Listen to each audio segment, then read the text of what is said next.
Actu, bonjour. Béziers Actu Info, votre nouveau site d'information sur Béziers, se trouve aujourd'hui dans les arènes. Et nous allons voir monsieur le président, monsieur Coll, qui est le président du Cercle Taurin Paul Ricard.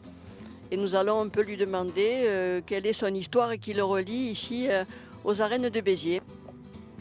Alors, monsieur Coll. Oui, eh bien, écoutez, c'est une histoire quand même qui est quand même assez vieille, puisque dans ces arènes à l'âge de pied, je voulais moi aussi devenir torero, et puis bon, je venais pour m'entraîner avec l'école taurine, une petite école taurine qu'il y avait à l'époque, et dont un que j'ai toujours eu un très grand souvenir. Il s'appelle, et puis j'aime toujours en parler, il s'appelle Venancio Fernandez, qui m'a vraiment bien éduqué, disons, pour être même promu à l'époque, et avant d'avoir mon grave accident à l'âge de 19 ans, où j'ai été obligé d'interrompre, disons, la tauromachie, quoi. Voilà. Mais j'ai gardé cette afition, et donc je l'ai maintenue des années, ça fait des années. Et puis voilà, donc je me suis proposé, disons, à l'école taurine, lorsqu'elle s'est créée. Et puis là, j'en ai démissionné quelque temps après pour une raison qui n'est pas personnelle et que beaucoup de nombre de personnes connaissent. Mais voilà, et donc je me suis mis en soutien à Thomas Cerquiera, hein, donc je les ai connus jeunes, Gaëtan Ortiz, et puis je les ai suivis, disons, et j'ai essayé de les aider au maximum jusqu'à leur alternative. Ils sont là à côté de moi, je pense que si je dis pas la vérité, ils peuvent me reprendre. Hein. Et puis voilà, tout s'est bien passé jusqu'à ce moment où ils ont pris l'alternative en tant que matador au taureau. Et je les soutiendrai encore. Et ça m'a fait plaisir, disons, de parler d'eux parce qu'ils le méritent. Malheureusement, la tauromachie actuellement a beaucoup changé. Ouais. Donc ce qui se passe, c'est qu'ils ont moins de contrats. Des gens qui devaient les aider les ont quand même un peu aidés. Puis après, bon, les choses se sont faites autrement. J'accuserai personne, je parlerai de personne d'ailleurs. Et puis voilà, donc moi, ce qui m'intéresse, c'est Thomas, Gaëtan, et puis essayer de leur donner une impulsion, et puis qu'ils soient reconnus parce qu'ils le méritent. Ils ont tous les deux de grandes facilités pour se mettre devant les taureaux de corrida. Et malheureusement, bon, actuellement, ça ne se passe pas comme on le souhaiterait. Mais enfin, il faut garder quand même l'espoir et dire que on va continuer ensemble, disons, ce chemin qui date depuis quand même pas mal d'années. Combien d'années? Eh bien, écoutez, j'ai créé le Cercle Taurin Paul Ricard El Mondillo en 2009, donc ça fait maintenant 10 ans. 10 ans. Voilà. Voilà. Moi, il y a de nombreuses années que je suis dans les taureaux, que je viens aux arènes, bien sûr. Mais après, en tant que soutien, disons, à mes deux toreros, je dis mes deux toreros parce que je les aime, moi, c'est un peu comme la Les famille, enfants. quoi. Hein. C'est un peu comme mes enfants, voilà. Et donc, espérons que quelque chose peut-être va aboutir. Voilà, vous savez, faut garder toujours l'espoir et se dire que quelqu'un peut-être un jour va s'intéresser à eux et puis avec sérieux surtout, parce que ça C'est ça, c'est important. c'est important, avec sérieux et que ma foi, ils vont me, ils vont avancer Oui, encore. Voilà. progresser et se Voilà. faire mieux connaître Voilà. surtout. Malheureusement, Thomas, bon, nous, là où on a eu le problème, disons, j'étais avec lui d'ailleurs, à Moggio, Oui, quand il a où eu il a cet eu accident. sa grave blessure, disons, lors de la corrida, là, et qui finalement bon, a eu du temps à se remettre, hein, mais actuellement, bon, ça va quand même beaucoup mieux. Mhm. Et puis ils sont en train de, voilà, donc les taureaux pour eux c'est leur passion, c'est leur vie. Et ensemble, disons, on parle des choses, on va tienter, un peu, etc. Mhm. Voilà. D'ailleurs, on était chez Tardieu, là, il y a 2, 3 jours, et ils ont tienté chacun des vaches de reproduction, quoi. Tout à fait. Voilà. Et puis, donc Thomas, c'est important pour lui. Bon, Gaëtan n'est pas présent au cartel parce que pour des raisons personnelles, Mhm. mais je veux qu'on sache d'ailleurs qu'il n'y a aucune ambiguïté, disons, entre moi et Gaëtan, hein, parce que là, c'est quelque chose. Certaines personnes s'interrogent. Bon, bref, laissons-les interroger. Voilà. Donc, Thomas, il faut le soutenir, hein, il faut que vraiment les gens viennent à participer et qu'il va peut-être prouver encore à tout le monde ce dont il est capable. Il lui est arrivé de couper les oreilles, hein, comme Ah, Gaëtan quand même. aussi. Et oui, c'est quand même, voilà. Alors, je n'ai pas trop grand-chose après à vous Non, dire mais en plus, mais vous voyez, c'est disons, la gentil. passion que j'ai, moi, pour eux. Oui, Voilà. ça se sent, ça se sent. Et puis j'espère que, ma foi, les choses vont changer pour eux, et puis voilà, quoi. Oh, j'en suis certaine. Et voilà. Alors, puisqu'on en est là, on va parler un peu du gala avant de leur passer la parole, tous les deux. Oui, Le gala, donc, Tourin, qui va avoir lieu le 24 mars. Déjà, il faut en parler un petit peu, savoir le programme qu'il va y avoir, combien il y a de taureaux, oui. où est-ce qu'il faut s'inscrire pour que ce soit plus facile pour tout le monde. Oui, eh écoutez, je vais vous répondre, hein. En matière de Grand Gala Taurin cette année, c'est le 10e, hein, on fête les 10 ans du cercle Taurin Paul Ricard Mondillo. Donc j'ai décidé de faire un cartel, disons, le fleurir un peu avec un Cavaleron. Oui. Thomas qui reprend après sa blessure, disons, a tué un taureau. Après, derrière, il y a 3 nouvilleros en piqué Mhm. et 2 nouvilleros en non piqué. Voilà, c'est-à-dire que j'ai toujours opté, moi, pour donner une chance, si vous voulez, un peu à tout le monde. D'accord, Tous les toreros français sont passés, quand j'ai organisé, tous sont passés dans les arènes. d'accord, Tous. d'accord, Que ce soit les plus vieux, les plus jeunes, en pays, ils sont tous venus. Hein. Tous, d'accord. je dis bien tous les toreros français. Mhm. Voilà, donc le programme, c'est que le matin, il y aura Richard Millam, Oui, qui est... notre cher maestro, qui revient de nouveau cette année pour TNT avec 4 écoles taurines de France, les 4 écoles taurines qu'il y a. Hein, l'école taurine de Nîmes, le centre français de Mhm. tauromachie de Lezure, qui c'est qui a encore R sur Adour, non, c'est ça Adour, Ouais, Adour Adour Affition. Et puis après, l'école taurine de Béziers, bien sûr. D'accord. Voilà, alors donc c'est un programme qui est assez complet. Après, nous avons, après la tienta, il y aura un apéritif qui se passe à l'espace Moustache derrière la piscine, Mhm. où on peut rentrer 400 à 500 personnes. C'est un endroit qui est très, très, très, très bien pour, disons, faire une festivité comme ça. Mhm.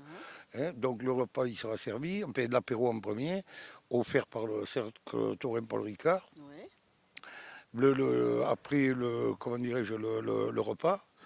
Et après le repas, disons, à 15h30, le festival, en fait, le Grand Gala Taurin, disons, commence à 15h30. d'accord. Voilà. À l'ouverture, disons, un Cavallero, Mhm. et qui est Thomas euh, Michael, qui est, voilà, Michael Toubas. Après, derrière Michael Toubas, il y aura, en tant que matador au taureau, Thomas Mhm. Cerquiera. Derrière, il y a un jeune espagnol là, qu'on fait venir de Chiclana. Bon, mais ça, c'est le souhait de la Peña Oliva, qui m'ont demandé, qui m'ont demandé de le mettre. Il s'appelle Manuel Ponce. Mhm. Et ce qui paraît, bon, qu'il a pas mal de facilité, disons, sur le plan, est reconnu sur le plan touring. Donc derrière, il y aura Thibaut Garcia, qui est lui en piqué. D'ailleurs, le premier aussi en piqué. Le deuxième, qui est Thibaut Garcia en piqué. Le troisième, c'est Baptiste Cissé, Mhm. Jean-Baptiste Cissé. Et puis derrière, les deux non piqués, il y en a un qui s'appelle Yom Latom, Yom Lamotte, pardon. Et puis un jeune qui est très bien et qui a triomphé l'année dernière, disons, à Bouchon, il s'appelle Nino Julien, le Nino. D'accord. Voilà. On peut déjà commencer à réserver? Oui, les réservations ont commencé, mais ça fait bien 3 semaines à moi. Mhm. Hein. Elles ont l'air ça a l'air quand même un peu de marcher. Les gens ont l'air de s'intéresser. On a des gens qui reviennent depuis quelques années et qui trouvent que c'est vraiment pour une très belle journée. Une journée conviviale aussi, hein, avec des gens qui finalement arrivent à se connaître, à se parler. Voilà, ça aussi c'est quand même important au Machis. Et puis voilà. Et Bon, après, ben, quoi dire d'autre, hein? non, non, mais on va passer la parole maintenant. On va passer la parole maintenant Madame Maestro. à nos maestros, qui quand même ont eu la gentillesse de venir aujourd'hui. Alors, on va commencer par Thomas. Maintenant, vous êtes bien rétabli, ça va? Vous êtes apte à bien reprendre pour entrer dans l'arène? Ouais, j'ai eu un coup de corne à Moggio il y a 1 an et maintenant 10 mois. Je ne suis pas remis à 100%, ça serait mentir. J'ai des séquelles et je crois que j'en aurai assez longtemps. Mais bon, je me sens capable de torer, sinon je ne me présenterai pas en public. Comme a dit Christian tout à l'heure, on a fait des tientes, c'est-à-dire on a toré des vaches dans des élevages, ce qui représente ce qu'on fait aussi dans les arènes. Donc je m'en sens capable et je pense que ça sera une bonne journée. Sportivement, je ne suis pas à 100%, mais artistiquement, oui. Sinon, vous avez commencé tôt. Quelle a été votre approche du taureau quand vous étiez tout petit? Est-ce que ça vous vient d'une famille ou est-ce que vraiment c'est une passion? Mais réellement, j'ai commencé très très tôt. Quand je me suis inscrit à la première école taurine, qui n'est pas celle que citait Christian tout à l'heure, j'avais 4 ans. Mes parents n'étaient pas du tout dans la profession. Par contre, ils aimaient ça. Ils m'ont amené aux arènes et à l'âge de 4-5 ans, quand on doit se décider de faire ou du judo ou du tennis ou autre chose, moi j'ai dit que je voulais être torero.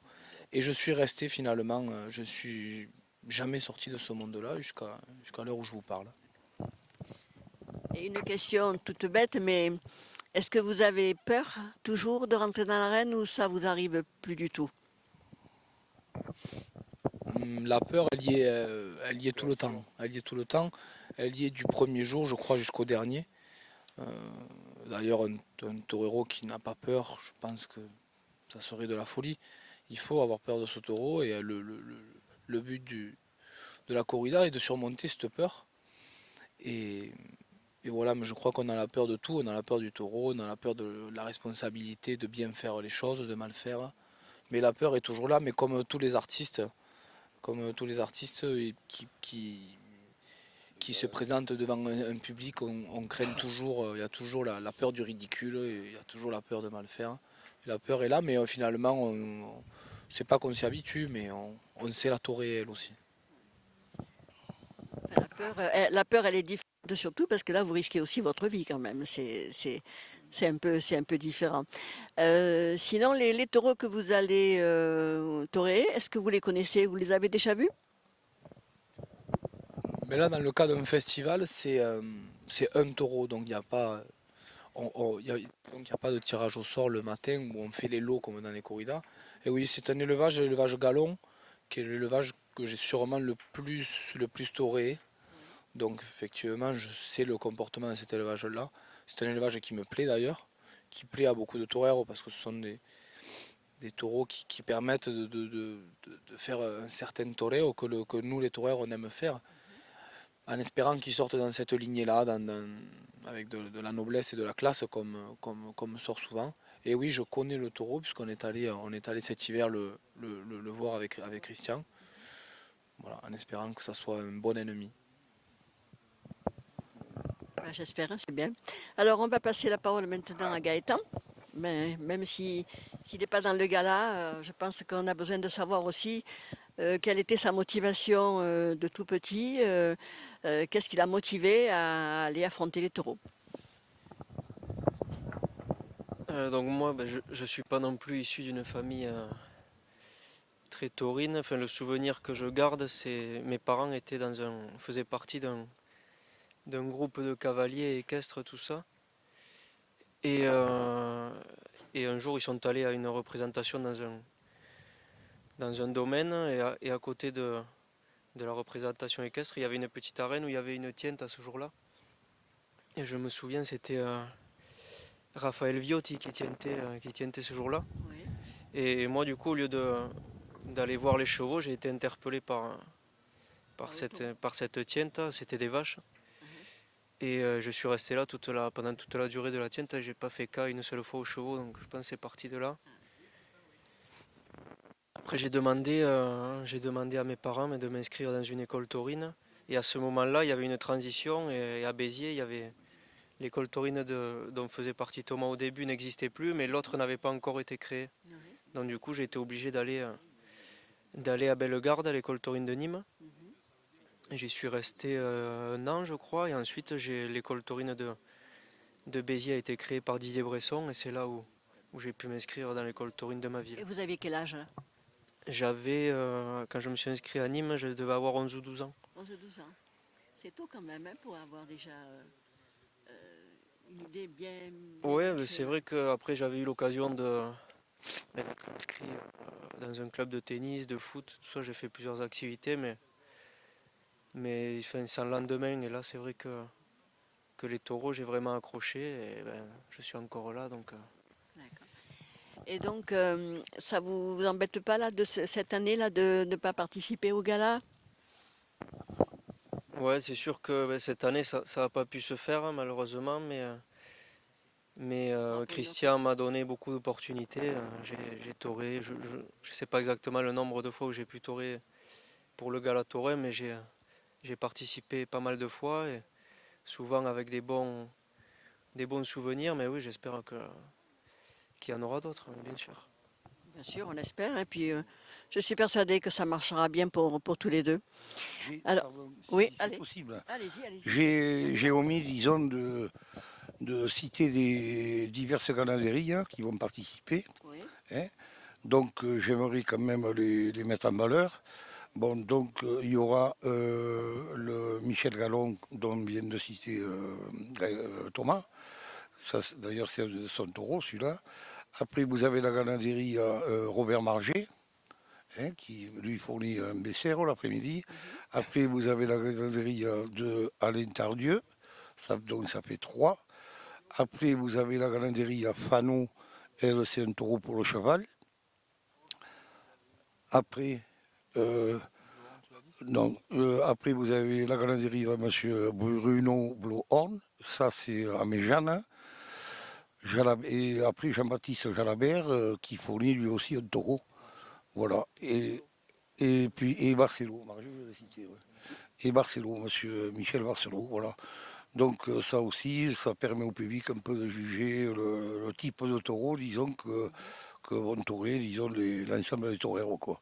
Voilà. Et espérons que tous les taureaux sortent bons. Mais Oui, parce que là, il y a aussi l'impératif du taureau qui est quand même pas négligeable. Dire que les bitérois, les aficionados et non aficionados viennent nombreux le 24 au matin et après-midi. Est-ce que c'est un public qui est difficile? Le public bitérois, Oui. disons, je dirais qu'il n'est pas facile. Voilà. Il est exigeant. C'est exigeant et après quand il se donne beaucoup, mais il met du temps avant de rentrer dans une faille. C'est pas évident. Voilà. Bien, ben, je crois que si on a terminé, on va vous remercier tous les trois d'avoir participé et on va continuer. Oui, allez-y. oui, eh bien, écoutez, je suis enchanté d'avoir fait la connaissance, disons, de Pascal Thomas. Voilà, qui nous fait cette vidéo. Hein. Ah, bon, alors il faut rien dire, on m'a dit. Bon, mais voilà, ça m'a fait plaisir et je pense qu'on va faire un bon bout de chemin ensemble pour des présentations. Et puis je sens qu'il a lui aussi cet amour de pro. Oui, Voilà. oui, tout à fait, c'est exact. Voilà, ben, écoutez, on vous remercie tous les trois et puis à bientôt pour un nouveau reportage. Vamos allá, hacha, ya